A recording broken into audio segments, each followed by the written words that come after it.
Kia ora, good evening. A proposed almost $10 million upgrade of Invercargill's inner city will go before City Council late this afternoon. The $9.84 million upgrade has been outlined in the Inner City Revitalisation Master Plan report and is being recommended by the Inner City Working Committee.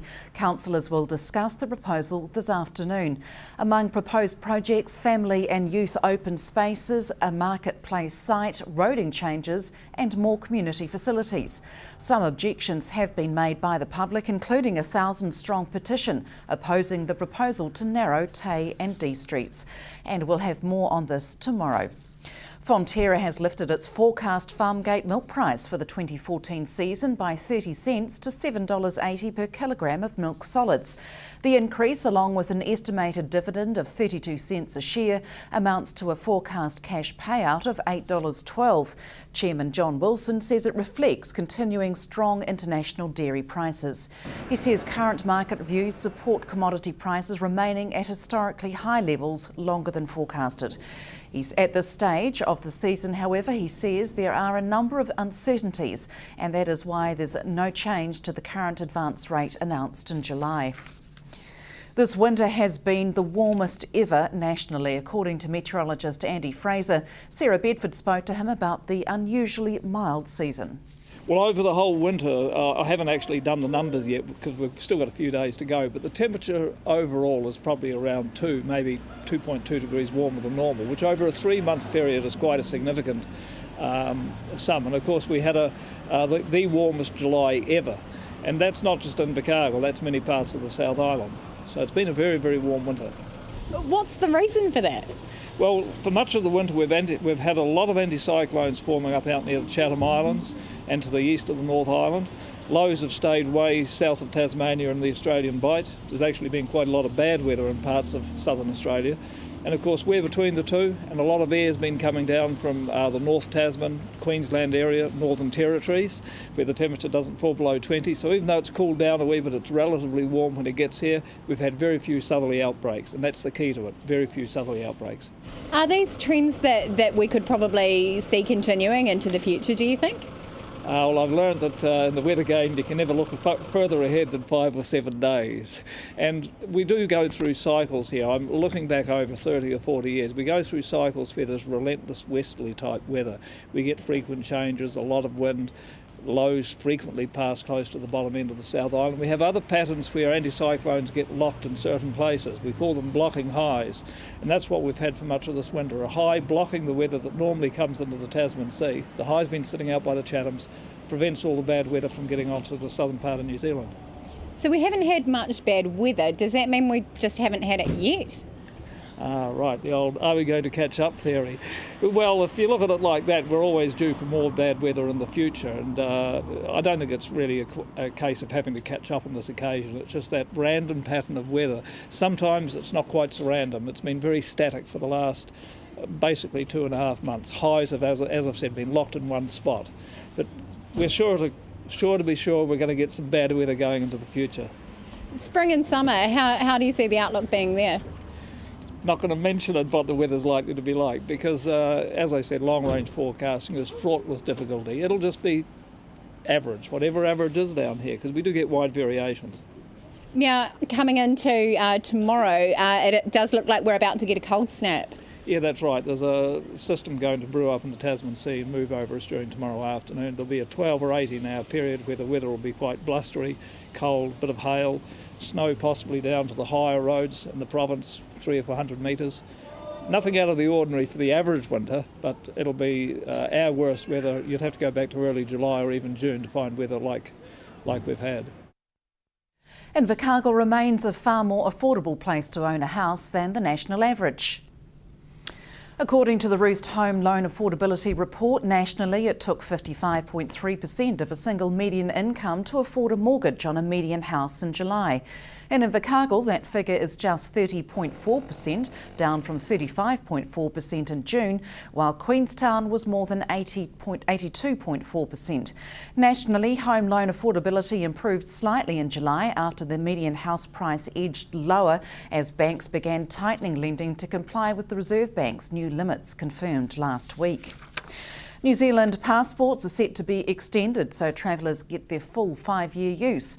Currently, some countries require visitors to have 6 months validity remaining on their passport at the time of arrival, meaning some people have to renew their passports earlier than necessary.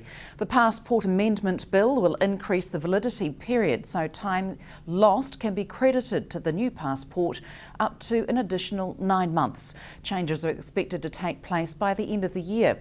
New Zealand is the first country to offer online passport renewal services. Stay with us after the break. Why Invercargill is getting new housing for horses.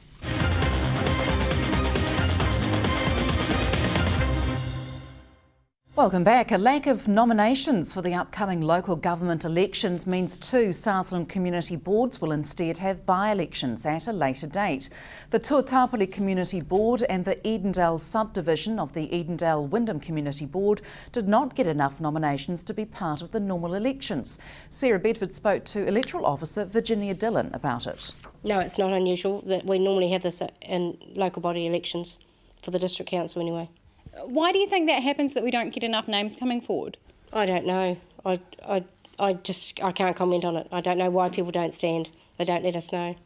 So in terms of these, what's the process now? What will happen? I call for nominations for a by-election about the end of November. Nominations close end of December, and then we hold the by-election in February, early February. So what does that mean for those communities in the interim in terms of having representation on council? It's only community boards, and they can function as they are at the moment from the 12th of October. Now, also in terms of these upcoming local government elections, there are some positions that have been filled unopposed. Can you explain what's happened there? When they're filled unopposed, it means we've got enough candidates to fill the elections. In the two, where the Tuatapere and the Edendale subdivision, we haven't got enough elections, but those that have been elected are elected unopposed, and we fill the vacancies. When pensioners retire and how much superannuation they get could soon be flexible. Government has issued a discussion document looking at the option of flexible superannuation. Finance Minister Bill English says it would give New Zealanders the choice of taking super at a reduced rate earlier than the age of 65, for example from the age of 60. Or they could choose to receive super at a higher rate if they take it after 65. The discussion paper was released to test public appetite, and submissions on the proposal close on October 11th. The South is set to get a new community facility to cater for equine visitors. Built in the 1960s, the existing stables at the Ascot Raceway, which used to accommodate visiting racehorses and trainers, will be demolished next week to make way for new community stables. A $50,000 grant from the Invercargill Licensing Trust covers a fifth of build costs, with the property's governing body, the Ascot Park Consortium, raising the balance from tenant clubs.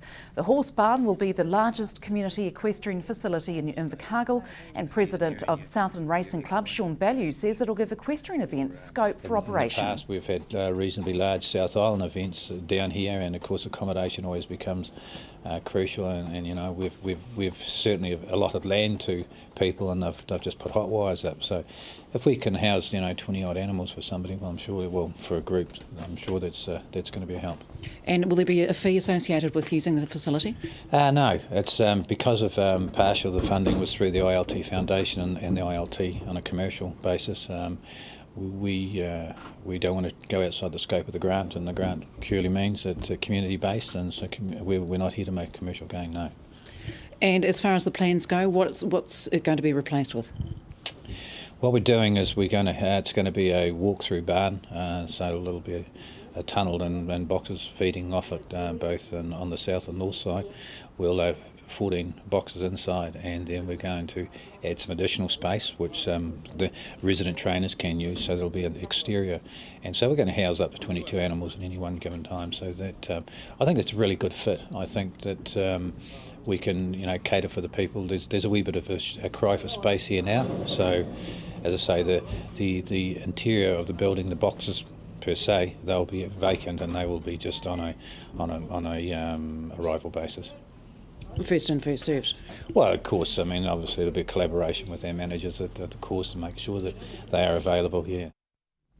Invercargill City Council's chambers was teeming with culture this morning as 11 people officially became new New Zealand citizens.